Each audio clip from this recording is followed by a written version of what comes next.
Olá pessoal, estamos de volta com o curso de Angular 2, essa é a aula de número 31 e hoje nós vamos aprender sobre o operador Elvis, que também é conhecido como o operador que nos fornece uma maneira de fazer uma navegação segura entre os objetos.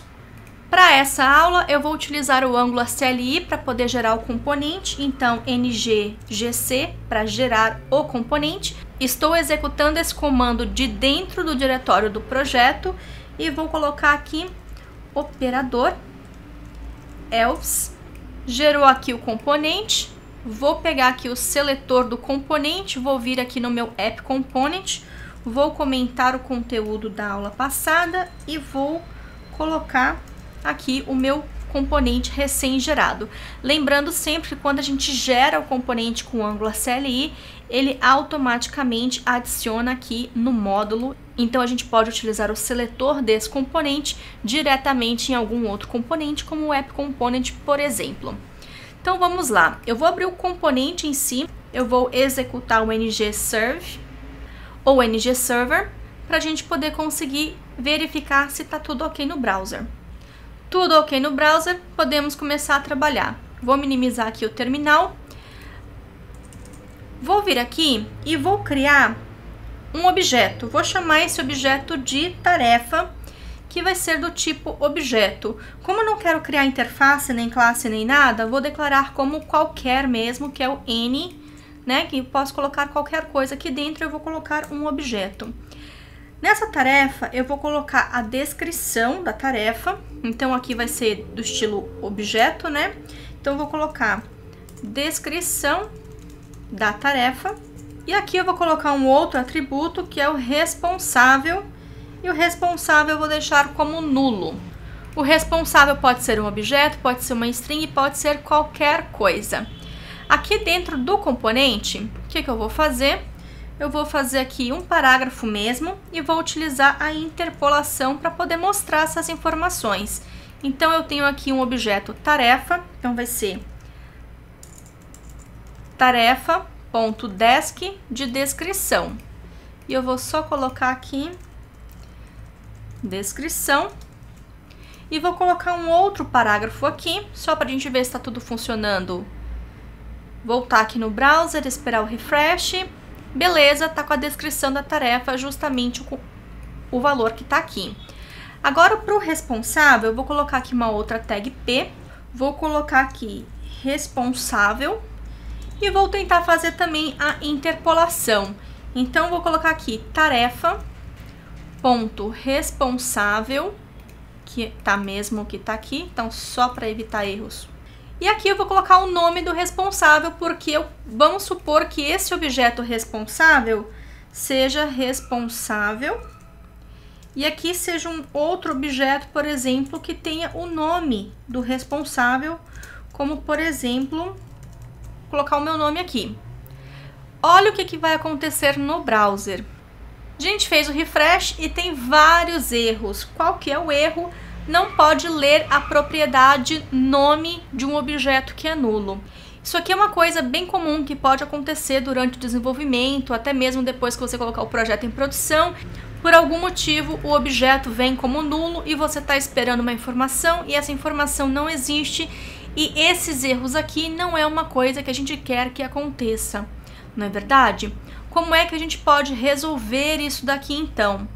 Vou pegar aqui. Vou comentar só para deixar uma espécie de histórico. Então, o que nós vamos fazer? Se o responsável for diferente de nulo, a gente pode até utilizar aqui um operador ternário, né? Então, se o responsável for diferente de nulo, aí sim nós utilizamos tarefa responsável.nome. Caso contrário, então aqui o dois pontos, né? Que é o senão, eu coloco um vazio.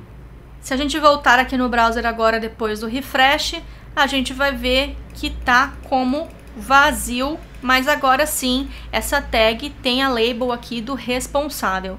Só que, olha que negócio enorme, né? Imagina você ter aqui ainda o responsável, ter um outro objeto dentro dele, que vai ter um outro, né? A gente ter vários objetos alinhados para obter a informação, colocar várias coisas aqui como nulo. A gente poderia até criar um método também para obter isso aqui, para não ter todo esse monte, né, para não ter esse monte de código aqui dentro do template, mas mesmo assim é muito código que a gente teria que escrever.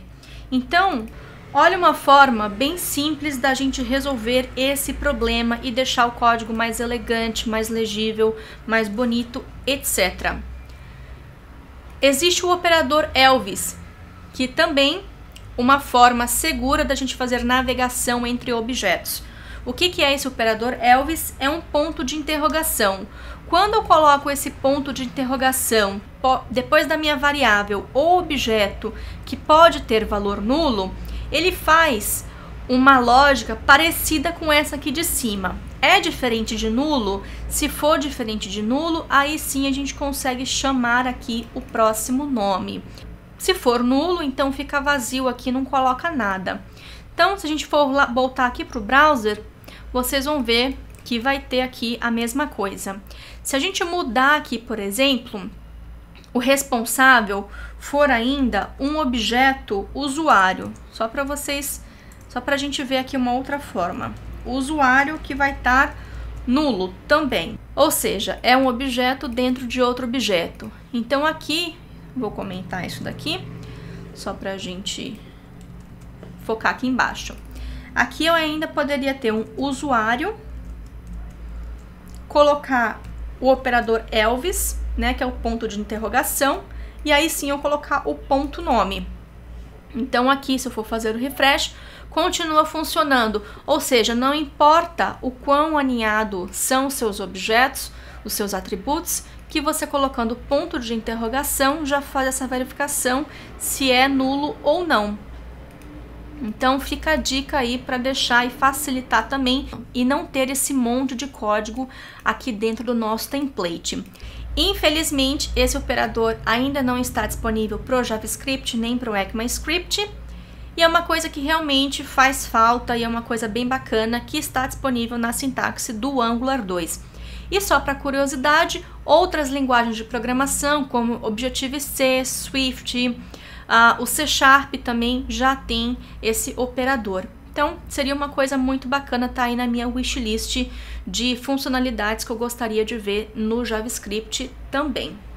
Por hoje é só. Como sempre, todo o código-fonte está disponível no GitHub e o material de apoio também está disponível gratuitamente lá no portal. E é isso, pessoal. Espero que vocês tenham curtido mais uma aula. Vou ficar esperando pelo feedback de vocês. E, por favor, não esqueçam de dar um joinha aqui no YouTube para poder ajudar com a divulgação do curso. Até a próxima!